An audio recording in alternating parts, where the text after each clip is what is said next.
കപ്പയും മീൻകറിയും തീർച്ചയായിട്ടും മലയാളികൾക്ക് ഒരു വികാരമാണ്. പുറത്ത് നല്ല മഴയുള്ള തണുപ്പ് സമയത്ത് നല്ല ചൂട് എരിവും പുളിയും പാകത്തിനുള്ള ഒരു മീൻകറിയും നല്ല സോഫ്റ്റ് ചൂട് കപ്പയും ചേർത്ത് ഒരു പിടി പിടിക്കാൻ ഇഷ്ടമില്ലാത്തവരായിട്ട് ഏത് മലയാളി കാണും. അപ്പൊ കപ്പയും മീൻകറിയും തയ്യാറാക്കാൻ വേണ്ടിയിട്ട് നമുക്ക് ഈ കപ്പയൊക്കെ ആദ്യം ഒന്ന് പൊളിച്ചു കൊടുക്കാം. കപ്പ അത്യാവശ്യം വലിയ കഷ്ണങ്ങളായിട്ട് അരിയണം. പിന്നെ മീൻകറി തയ്യാറാക്കാൻ വേണ്ടിയിട്ട് നമുക്ക് ഈ ആവോലിപ്പാര മീനൊക്കെ നന്നായിട്ടൊന്ന് ചെതുമ്പലൊക്കെ കളഞ്ഞ് വൃത്തിയാക്കി കൊടുക്കാം. കപ്പയ്ക്ക് വേണ്ടിയിട്ട് തയ്യാറാക്കിയിട്ടുള്ള മസാല ചേർത്തിട്ടുള്ള അരപ്പ് നല്ല ആവി വറക്കുന്ന ചൂട് കപ്പയിലേക്ക് നമുക്കൊന്ന് ചേർക്കാം. ശേഷം ആ കപ്പയിലേക്ക് താളിച്ച് ചേർക്കാം. അപ്പൊ നല്ല ആവി പറക്കുന്ന ചൂട് സോഫ്റ്റ് കപ്പ ദേ ഇവിടെ തയ്യാറായിട്ടുണ്ട്. കണ്ടിട്ട് കൊതിയാവുന്നില്ലേ ട്രൈ ചെയ്യാൻ. മീൻകറി തയ്യാറാക്കാൻ വേണ്ടിയിട്ട് നേരത്തെ വൃത്തിയാക്കി വെച്ച ആവോലി പാരമീൻ അത്യാവശ്യം വലിയ കഷ്ണങ്ങളായിട്ട് നമുക്ക് അരിയാം. എന്നിട്ട് ഈ ചൂടോടുകൂടി തയ്യാറാവുന്ന മീൻ കറിയിലേക്ക് ആ കഷ്ണങ്ങൾ ചേർക്കാം. പിന്നെ നല്ല ടേസ്റ്റ് കിട്ടാൻ വേണ്ടി അത്യാവശ്യം കുറച്ച് കറിവേപ്പിലയും നല്ല ആവി പറക്കുന്ന ചൂട് തനി നാടൻ കേരള സ്റ്റൈൽ മീൻകറി ദേ ഇവിടെ തയ്യാർ. ഗ്രേവിയൊക്കെ നന്നായിട്ട് കുറുകിയിട്ടുള്ള നല്ല കട്ടിയുള്ള ഈ മീൻകറിയിൽ നിന്ന് വലിയൊരു കഷ്ണം മീനും പിന്നെ ഒരു കപ്പയും ചേർത്ത് ഒരു പിടി പിടിച്ച് നോക്കിയാലോ. Hello guys, welcome back. Vibrant വിദ്യയിലെ പുതിയൊരു വീഡിയോയിലേക്ക് എല്ലാവർക്കും സ്വാഗതം. അപ്പോൾ നിങ്ങൾക്ക് എല്ലാവർക്കും സുഖമാണെന്ന് വിശ്വസിക്കുന്നു. അപ്പോൾ ഇന്നലെ വാടിക്കടപ്പുറത്തെ കാഴ്ചകളൊക്കെ നമ്മൾ കണ്ടില്ലേ. അവിടെ ചെന്ന് നല്ല അടിപൊളി പിടയ്ക്കുന്ന മീനൊക്കെ ഞങ്ങൾ വാങ്ങിച്ചുകൊണ്ട് വന്നു.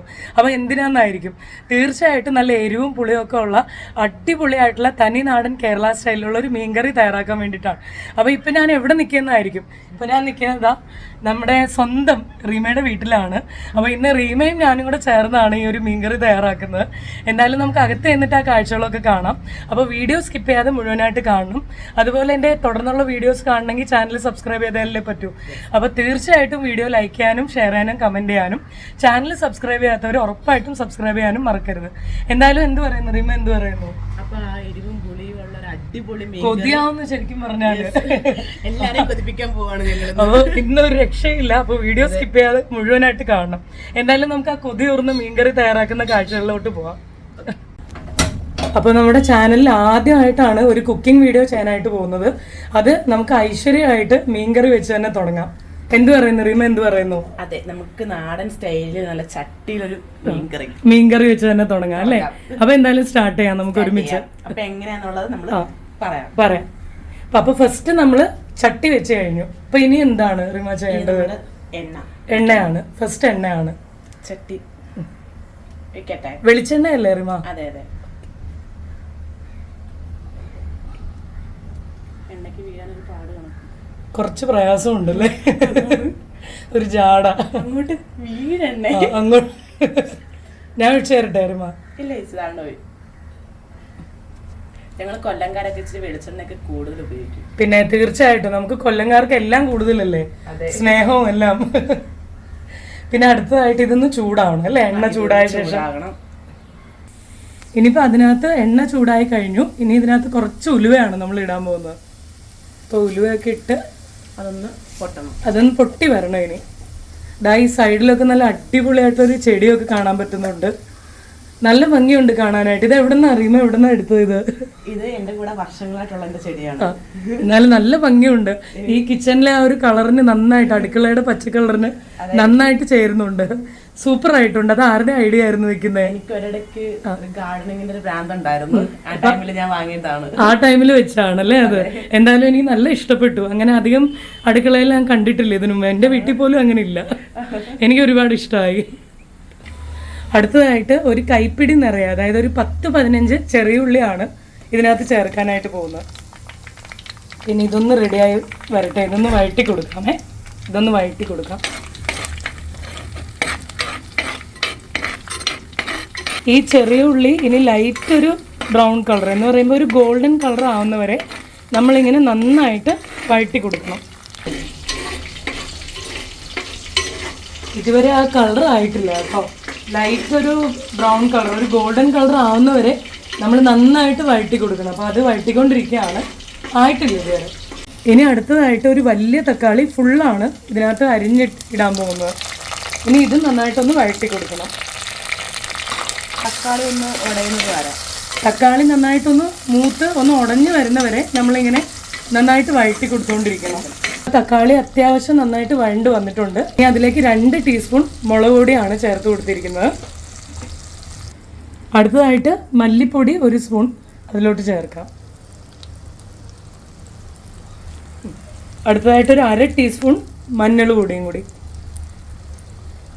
ഇതിൻ്റെ ആ ഒരു പച്ചമണം ആ ഒരു മസാലകളുടെ മൂന്നിൻ്റെയും ആ ഒരു പച്ചമണം, ആ 3 പൊടികളുടെയും പച്ചയായിട്ടുള്ള ഒരു മണം മാറുന്ന വരെ നന്നായിട്ട് ഒന്ന് വഴറ്റി കൊടുക്കണം. ഗ്യാസ് നമ്മളിതാ ഇങ്ങനെ സിമ്മിലിട്ടിട്ട് കുറച്ച് വെച്ചിട്ട് വേണം നന്നായിട്ട് ഇങ്ങനെ വഴറ്റി കൊടുക്കാനായിട്ട്, അല്ലെങ്കിൽ മസാല റീമൂസ് പറഞ്ഞ പോലെ കരിഞ്ഞു പോകും. ഇപ്പോൾ നന്നായിട്ട് ഇളക്കിയ ശേഷം തണുക്കാൻ വേണ്ടിയിട്ട് ഗ്യാസ് ഓഫ് ചെയ്ത് വെച്ചിരിക്കുകയാണ്. ഇനി അത് തണുത്ത് കറക്റ്റ് ഒരു പരുവം ആകുമ്പോഴത്തേക്കും ഈ മിക്സിക്കകത്ത് എടുത്തിട്ട് ബാക്കി കാര്യങ്ങൾ നമുക്ക് ചെയ്യാം. ഇതുണ്ട്, ഇനി നമുക്ക് ഈ ഒരു മസാല എല്ലാം ചേർന്നിട്ട് ഈ ഒരു മിക്സിക്കകത്ത് എടുക്കാം.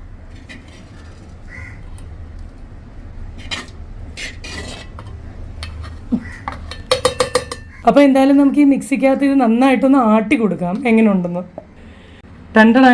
അപ്പോൾ അത് കറക്റ്റ് ഒരു പേസ്റ്റ് പരുവത്തിലായിട്ടുണ്ട്. ഈ ഒരു കൺസിസ്റ്റൻസിയിൽ, ഈ ഒരു പരുവത്തിലായിരിക്കണം ആവേണ്ടത്. അപ്പോൾ ബാക്കി കറി തയ്യാറാക്കാൻ വേണ്ടിയിട്ട് വീണ്ടും ചട്ടി ചൂടാക്കാൻ വേണ്ടിയിട്ട് വെച്ചിരിക്കുകയാണ് ഇപ്പോൾ ഞങ്ങൾ. ഇനി ഈ ചൂടായിട്ടുള്ളൊരു ചട്ടിയിൽ കുറച്ചുകൂടെ എണ്ണയാണ് നമ്മളിപ്പോൾ ചേർത്തുകൊണ്ടിരിക്കുന്നത്. ഒരു അത്യാവശ്യം ക്വാണ്ടിറ്റി നോക്കിയിട്ട് ചേർത്താൽ മതി. ഇനി അതിലേക്ക് സ്ലൈസ് ആയിട്ട് അരിഞ്ഞു വെച്ചിരിക്കുന്ന 6 അല്ലി വെളുത്തുള്ളി ചേർക്കണം. ഇനി ഒരു ചെറിയ കഷ്ണം ഇഞ്ചി നന്നായിട്ട് അരിഞ്ഞ് ചേർക്കണം, നേരിയ രീതിയിൽ. പിന്നെ ചതച്ച് ചേർക്കാൻ താല്പര്യമുള്ളവർക്ക് അങ്ങനെ വേണമെങ്കിൽ ചേർക്കാം. ഇനി അടുത്തതായിട്ട് വലിയ 2 പച്ചമുളകാണ് അരിഞ്ഞ് ചേർത്തിരിക്കുന്നത്. ഇനി ഇട്ട ചേരുവകളെല്ലാം കൂടി നന്നായിട്ടൊന്ന് വഴറ്റി കൊടുക്കണം. അത് കറക്റ്റായിട്ടൊന്ന് മൂത്ത് വരണം, അതിൻ്റെ ആ ഒരു പച്ചയായിട്ടുള്ള ഒരു ഇതൊക്കെ പോയിട്ട്. ഇനി അതിലേക്ക് കുറച്ച് കറിവേപ്പിലയും കൂടെ ചേർത്തിട്ടുണ്ട്. ഇനി വീണ്ടും ഒന്ന് നന്നായിട്ട് വഴറ്റി കൊടുക്കണം, ചെറിയ ഫ്ലെയിമിൽ വഴറ്റി കൊടുക്കണം നന്നായിട്ട്. പിന്നെ അപ്പൊ അടുത്തതായിട്ട് എന്താണ് റീമ ഇനി ചേർക്കാൻ പോകുന്നത്? നമ്മൾ നേരത്തെ കൊച്ചുള്ളിയും തക്കാളിയും തക്കാളിയും പിന്നെ മുളക് പൊടി, മല്ലിപ്പൊടി, മഞ്ഞപ്പൊടി എല്ലായിട്ട് നമ്മൾ മൂപ്പിച്ചിട്ട് അരച്ച് വെച്ചല്ലോ. ഒരു മസാല നമ്മൾ ഇതിലോട്ട് ഇടുക. അപ്പൊ ഇനി അടുത്തതായിട്ട് നമുക്ക് ആ മൂപ്പിച്ച് വെച്ച ആ ഒരു മസാല ഒക്കെ ഒരുമിച്ച് ഇതിലോട്ട് ചേർക്കാം. തന്നെ നല്ല വെളുത്തുള്ളി ഇഞ്ചിയുടെ ഒക്കെ നല്ല മണമുണ്ട്. ഇപ്പൊ തന്നെ റീമ പറഞ്ഞ പോലെ നല്ല മണം വരുന്നുണ്ട് വെളുത്തുള്ളിയുടെ ഇഞ്ചിയുടെ ഒക്കെ. കളർഫുൾ ആയല്ലേ റീമ? ഇപ്പം കാണാൻ പോകുന്നത് അതാണ്, ഇനിയാണ് ബാക്കി കാണാനായിട്ട് പോകുന്നത്. ഞങ്ങളുടെ ആദ്യത്തെ മീൻകറിയാണ്. ഞങ്ങൾ രണ്ടുപേരും കൂടെ ചേർക്കുന്ന ആദ്യമായിട്ടുള്ള മീൻകറിയാണ്. വീഡിയോ മിന്നിക്കുന്ന കണക്ക് തന്നെ ഞങ്ങളുടെ അതാണ്, വീഡിയോ മിന്നിക്കുന്ന കണക്ക് കറിയും മിന്നിക്കണം. നമ്മളിതിൽ അത്യാവശ്യം ആവശ്യത്തിനുള്ള വെള്ളം ചേർത്തിട്ടുണ്ട്. ഇനി അതിലേക്ക് 2 വടക്കംപുളിയാണ് ഇപ്പൊ ചേർത്തിട്ടുള്ളത്. പിന്നെ അതിന്റെ പുളിവെള്ളവും കൂടി നമുക്ക് ആവശ്യത്തിന്. ഇനി അതിലേക്ക് അത്യാവശ്യം ഓരോരുത്തരുടെ ആവശ്യാനുസരണം നോക്കി ഉപ്പ് ചേർക്കണം. അപ്പോൾ അടുത്തതായിട്ട് നമ്മൾ ഈ കിളിമീൻ ഒന്ന് സ്ലൈസ് ചെയ്യാനായിട്ട് പോവാണ്. കറിയിൽ ചേർക്കാൻ വേണ്ടിയിട്ടല്ലേ റിമ? അതെ. അപ്പോൾ കറിയിൽ ചേർക്കാൻ വേണ്ടിയിട്ട് മീൻ സ്ലൈസ് ചെയ്തുകൊണ്ടിരിക്കുകയാണ്. ഇത് ഓൾറെഡി റിമയുടെ അമ്മ, അതായത് സ്റ്റെല്ലാമ്മ വെട്ടി വെച്ചിരിക്കുകയാണ്. അതുകൊണ്ടാണ് നമ്മൾ ആ വെട്ടുന്നത് കാണിക്കാതിരുന്നത്. ഇപ്പോൾ ഇതാ ഈ മീൻകറി നന്നായിട്ട് കട്ടിയായിട്ടുള്ള ഒരു പരുവത്തിൽ കുറുകി വന്നിട്ടുണ്ട്. അത്യാവശ്യം നല്ല രീതിയിൽ കട്ടിയായിട്ടുണ്ട്, കുറുകി വന്നിട്ട്. നമുക്കിനി ഇതിലേക്ക് ഈ മീനിൻ്റെ കഷ്ണങ്ങൾ ചേർക്കാം. അപ്പം വൃത്തിയാക്കി വെച്ചിരിക്കുന്ന ഈ കിളിമീൻ്റെ കഷ്ണങ്ങൾ നമുക്കിതിലേക്കൊന്ന് ചേർക്കാം. ഇനി ഓരോന്നായിട്ട് എടുത്ത് ചേർക്കാം. നമുക്കതിലേക്ക് മീനിൻ്റെ തല ചേർക്കാം. പിന്നെ ഓരോന്നായിട്ട് മീനിൻ്റെ ഓരോ കഷ്ണങ്ങളും ഇതിലേക്ക് ചേർക്കാം. ചിലർക്ക് മീനിൻ്റെ തലയും വാലൊക്കെയാണ് ഇഷ്ടം, എനിക്ക് ഇതിനകത്ത് വാലാണ് ഇഷ്ടം. ചിലർക്ക് തലയും വാലും ഒക്കെയാണ് ഇഷ്ടം. ഇപ്പൊ റീമയുടെ ഫേവറേറ്റ് ഏതാണ് ഇതില്? എനിക്ക് വാലാണ് ഇഷ്ടം. വീഡിയോ കാണുന്നവര് ഏതാണ് ഇഷ്ടം പറയണം. അപ്പൊ ഇതില് വാല് കൂടുതൽ ഇഷ്ടപ്പെടാൻ എന്താണ് റീസൺ റീമയ്ക്ക്? അവിടെ ആണെങ്കിൽ നല്ല സോഫ്റ്റ് ആണ്. പിന്നെ വേറെ എന്ത് പറയാനാ, സോഫ്റ്റ് ആയതുകൊണ്ടാണ് കൂടുതൽ ഇഷ്ടം. കഴിക്കുമ്പോ നല്ല ടേസ്റ്റ് ആണ് അല്ലേ? ചോറിന്റെ കൂടെ ഒക്കെ ഒരുപാട് മുള്ളും കാര്യങ്ങളൊക്കെ വരുന്നത്. അതാണ്. പിന്നെ ഇതിനകത്ത് വേറെ എന്തൊക്കെയോ ഉണ്ട്. ഈ വാല് കഴിക്കുന്നതിന് എന്തൊക്കെ ഗുണങ്ങളും കാര്യങ്ങളൊക്കെ ഉണ്ട്. കാരണം എന്ത്, ഈ വാലൊക്കെ ഇങ്ങനെ കാട്ടുതായ സത്യമാണ്. ഞാനിങ്ങനെ മുമ്പ് കേട്ടിട്ടുണ്ട് വാല് കഴിച്ചാലൊക്കെ പല തരത്തിലുള്ള ഗുണങ്ങളുണ്ടെന്ന്. അപ്പൊ വാലാണ് റീമയുടെ ഫേവറേറ്റ്. അപ്പൊ നിങ്ങളുടെ ഫേവറേറ്റ് എന്താണെന്നേ എന്റെ കമന്റ് ബോക്സിൽ ഒന്ന് കമന്റ് ചെയ്യണേ ഓരോരുത്തര്. ഇനി ഈ മീൻകറി, അതായത് നമ്മൾ കറക്റ്റ് ഒരു 15 മിനിറ്റ് സിമ്മാക്കി, അതായത് ചെറിയ തീയിൽ സിം ചെയ്തിട്ട് വെക്കണം. കാരണം അതിലും കൂടി പോകരുത്. കാരണം അങ്ങനെ അതിലും കൂടുതൽ സമയം വെച്ച് കഴിഞ്ഞാൽ ഈ മീനിൻ്റെ ആ ഒരു കറക്റ്റായിട്ടുള്ളൊരു പരുവം ഉണ്ടല്ലോ, ആ ഒരു സോഫ്റ്റ്നെസ് നഷ്ടപ്പെടും. അപ്പോൾ അങ്ങനെ നഷ്ടപ്പെടുമ്പോഴത്തേക്കും ടേസ്റ്റും കുറയും. അപ്പോൾ കറക്റ്റ് 15 മിനിറ്റാണ് സിമ്മിലിടേണ്ടത്. അതിലേക്ക് ഇനി കുറച്ച് ഫ്രഷ് കറിവേപ്പിലയും കൂടെയാണ് ലാസ്റ്റായിട്ട് ഇപ്പോൾ ചേർത്ത് കൊടുത്തിരിക്കുന്നത്. ഇതിനകത്ത് പ്രധാനമായിട്ട് ശ്രദ്ധിക്കേണ്ട ഒരു കാര്യം എന്താണെന്ന് വെച്ചാൽ നമ്മൾ ഒരിക്കലും ഒരു സ്പൂണോ കരണ്ടിയോ വെച്ചിട്ട് ഇളക്കി കൊടുക്കാനായിട്ട് പാടില്ല. കാരണം അങ്ങനെ കൊടുത്തു കഴിഞ്ഞാൽ ഈ മീനെല്ലാം കൂടെ പൊടിഞ്ഞു പോകും. ആവി വറക്കുന്നൊക്കെ കണ്ടില്ലേ, അതാ ഇങ്ങനെ വേണം ഇളക്കി കൊടുക്കാനായിട്ട്. ഇത് ആവിയൊക്കെ കണ്ടോ, ചൂടായിട്ട് കണ്ടിട്ട് തന്നെ കൊതിയാവുന്നില്ലേ? മണം ഒരു രക്ഷയില്ല. തീർച്ചയായിട്ടും അടിപൊളിയായിട്ടുണ്ട് കേട്ടോ റീമ, ഉഗ്രനായിട്ടുണ്ട് ചെയ്തത്. നല്ല രീതിയിൽ നല്ല ആ ഒരു ഫ്ലേവർ വരുന്നുണ്ട് മീനിൻ്റെ. എന്തായാലും നമുക്ക് ടേസ്റ്റ് ചെയ്ത് നോക്കാം. കണ്ടിട്ട് തന്നെ നിങ്ങൾക്ക് കൊതിയാവുന്നില്ലേ ഇതൊക്കെ ട്രൈ ചെയ്യാനായിട്ട്?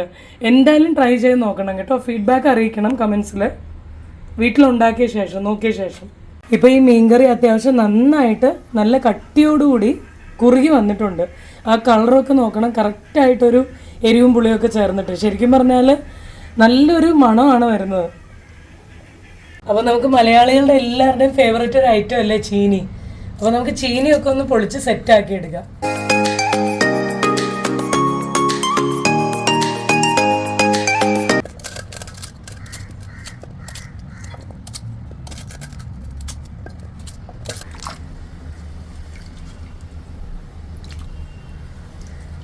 തിളച്ച വെള്ളത്തിൽ നന്നായിട്ട് ഉപ്പിട്ട ശേഷം കപ്പ തയ്യാറാക്കാൻ വേണ്ടിയിട്ട് ഞങ്ങളിപ്പോൾ അടുപ്പിൽ വെച്ചിരിക്കുകയാണ്. ഇനി അതൊന്ന് ഇളക്കി കൊടുക്കണം അല്ലേ നന്നായിട്ട്. ആ ഉപ്പ് ആ ഒരു കപ്പയിൽ നന്നായിട്ട് പിടിക്കാൻ വേണ്ടിയിട്ട് നന്നായിട്ടൊന്ന് ഇളക്കി കൊടുക്കണം. നമ്മൾ നേരത്തെ വെച്ച ആ കപ്പ ഇപ്പം അത്യാവശ്യം നന്നായിട്ട് വെന്ത് വന്നിട്ടുണ്ട്, സോഫ്റ്റ് ആയിട്ട്. ഇനി നമുക്കൊന്ന് ഊറ്റിയിട്ട് ഇത് സെറ്റാക്കി എടുക്കണം. പിന്നെ മസാലയൊക്കെ ഇട്ടിട്ട്, ഉള്ളിയും മസാലയും ഒക്കെ ചേർത്തിട്ട് പിന്നെ എണ്ണയും ചാലിക്കണം. നമ്മൾ തയ്യാറാകാൻ വേണ്ടിയിട്ട് വെച്ചിരിക്കുന്ന ആ ഒരു ചീനിയില്ലേ വേവാൻ വേണ്ടിയിട്ട്, അപ്പോൾ ആ ചീനിയിലോട്ട് ചേർക്കാൻ വേണ്ടിയിട്ടുള്ള തേങ്ങ തിരുമിയത്, പിന്നെ മഞ്ഞൾ പൊടി, ചെറിയ ഉള്ളി, വെളുത്തുള്ളി, പിന്നെ ജീരകവും കൂടി. അപ്പോൾ ഇതെല്ലാം കൂടി ചേർത്തിട്ട് ഒരുപാട് ആട്ടാതെ ജസ്റ്റ് ഒന്ന് ചതച്ചെടുക്കണം മിക്സിയിൽ. ഞാൻ നേരത്തെ പറഞ്ഞ ചീനി തയ്യാറാക്കാൻ വേണ്ടിയിട്ടുള്ള അരപ്പാണ് ഇവിടെ തയ്യാറാക്കിയപ്പോൾ വെച്ചിരിക്കുന്നത്. അപ്പോൾ ഈ ചീനിയിലോട്ട് നമ്മൾ നന്നായിട്ട് വെന്തിട്ടുള്ള ഈ ചീനിയിലേക്ക് ഈ ഒരു അരപ്പ് തയ്യാറാക്കി വെച്ച ഈ മസാല ഇപ്പോൾ ചേർത്തിട്ടുണ്ട്. ഇനി നന്നായിട്ടൊന്ന് ഇളക്കി മിക്സ് ചെയ്യണം. എല്ലാ ഫുള്ള് ചീനിയിലും കറക്റ്റായിട്ട് ആ ഒരു മസാല പരുവത്തിന് പിടിക്കണമല്ലോ, അതിന് വേണ്ടിയിട്ട് നന്നായിട്ടൊന്ന് വഴറ്റി കൊടുക്കണം. ഇങ്ങനെ നമ്മൾ താളിച്ച് വെച്ചിരിക്കുന്ന ഈ കറിവേപ്പിലയും വെളുത്തുള്ളിയും ഒക്കെ ചേർത്തിട്ടുള്ള ഈ താളിപ്പ് നമ്മൾ ഇതിനകത്ത് ചേർക്കുകയാണ്. കൊച്ചുള്ളിയും ഉണക്കമുളകും കറിവേപ്പിലയും കടുകും, കൊച്ചുള്ളിയും ഉണക്കമുളകും കറിവേപ്പിലയും കടുകും ഒക്കെ ചേർത്ത് താളിച്ചത് നമ്മൾ ഈ കപ്പയിൽ ഇപ്പം ചേർത്തിരിക്കുകയാണ്. എങ്ങനെയുണ്ട്, സെറ്റായിട്ടില്ലേ? അപ്പോൾ നേരത്തെ പറഞ്ഞ ഈ ചേരുവകളെല്ലാം ചേർത്ത് താളിച്ചപ്പോഴത്തേക്കും കപ്പയുടെ ആ ഒരു ടേസ്റ്റ് പ്രതീക്ഷിക്കാവുന്നതല്ലേ ഉള്ളൂ നിങ്ങൾക്ക് എങ്ങനെ ആയിരിക്കും എന്നുള്ളത്. നല്ല അടിപൊളി മണമായിരുന്നു. അപ്പോൾ നല്ല വാഴയിലാണ് നമ്മൾ ഈ കപ്പ ഇവിടെ സെറ്റാക്കി വെച്ചിരിക്കുന്നത്. അപ്പോൾ എന്തായാലും നമുക്ക് ഈ വാഴയിലയിൽ സെറ്റ് ചെയ്ത് വെച്ചിരിക്കുന്ന കപ്പയുടെ കൂടെ നല്ല എരിവും പുളിയൊക്കെ പാകത്തിനുള്ള ആ കളറൊക്കെ കണ്ടില്ലേ നിങ്ങൾ? മീനൊക്കെ നല്ല രീതിയിൽ സോഫ്റ്റ് ആയിട്ടുള്ള ഈ ഒരു മീൻകറി ഒഴിച്ചൊരു പിടി പിടിക്കാം. എങ്ങനെയുണ്ട്? അടിപൊളിയായിട്ടില്ലേ കാണാനായിട്ട്? നല്ല ചുമന്നിരിക്കുന്ന നല്ല എരിവുള്ള മീൻകറിയുടെ കൂടെ നമ്മുടെ മലയാളികളുടെ എക്കാലത്തെയും ഫേവറേറ്റ് ഐറ്റമാണ് കപ്പ.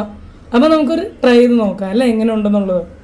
ഞങ്ങളിവിടെ തയ്യാറാക്കിയിരിക്കുന്നത് എരിവും പുളിയൊക്കെ കറക്റ്റ് പാകത്തിനുള്ള തനി നാടൻ കേരള സ്റ്റൈലിലുള്ള അയിലപ്പാര മീനിൻ്റെ കറിയാണ്. എരിവും പുളിയൊക്കെ പാകത്തിനുള്ള നല്ല ചൂട് മീൻ കറിയുടെ കൂടെ നല്ല ചൂട് സോഫ്റ്റ് കപ്പയും ചേർത്ത് ഒരു പിടി പിടിച്ചപ്പോഴത്തേക്കും ഉഗ്രൻ ടേസ്റ്റ്, ഒരു രക്ഷയില്ല, ഗംഭീരം പൊളി കോംബോ. വേറെ ലെവലായിരുന്നു ടേസ്റ്റ്, മസ്റ്റ് ട്രൈ ആണ്. ഇനി പുതിയതായിട്ട് വേറെ ഏതൊക്കെ കോംബോ വന്നു എന്ന് പറഞ്ഞാലും കപ്പയുടെ മീൻ കറിയുടെ ആ ഒരു കോമ്പിനേഷന്റെ തട്ട് താണ് തന്നെ ഇരിക്കും. അപ്പോൾ ഇന്നത്തെ ഞങ്ങളുടെ ഈ ഒരു വ്ളോഗ് നിങ്ങൾക്ക് എല്ലാവർക്കും ഇഷ്ടമായെന്ന് വിശ്വസിക്കുന്നു. തീർച്ചയായിട്ടും നിങ്ങൾ വീട്ടിൽ ഈ ഒരു മീൻ ഒക്കെ ട്രൈ ചെയ്ത് നോക്കണം. കാരണം നല്ല എരിവും പുളിയൊക്കെ ചേർത്തിട്ടുള്ള അടിപൊളിയായിട്ടുള്ളൊരു തനി നാടൻ മീൻകറിയാണ്. എന്തായാലും ട്രൈ ചെയ്ത് നോക്കിയിട്ട് നിങ്ങളുടെ അഭിപ്രായം എൻ്റെ കമൻസിൽ അറിയിക്കണം ഫീഡ്ബാക്ക് ആയിട്ട്. അപ്പോൾ അടുത്തൊരു ഇൻട്രസ്റ്റിംഗ് വീഡിയോ അല്ലെങ്കിൽ ഫുഡ് സ്പോട്ടുമായിട്ട് കാണുന്നവരെ thanks for watching. Take care, bye, stay tune for more.